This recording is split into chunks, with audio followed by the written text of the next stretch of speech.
45 is 60% of what number? So gawan lang natin ito ng equation.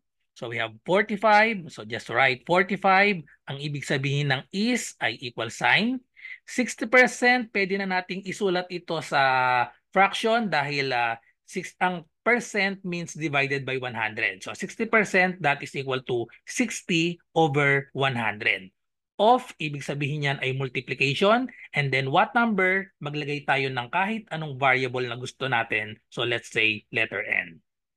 Okay, so now we can solve for n, multiply both sides by the reciprocal. Or we can reduce this first to lowest term, 60 and 100. Both can be divided by 20. So we have 45 is equal to 60 divided by 20, that is 3. 100 divided by 20, that is 5. And then we have n, multiply both sides by the reciprocal.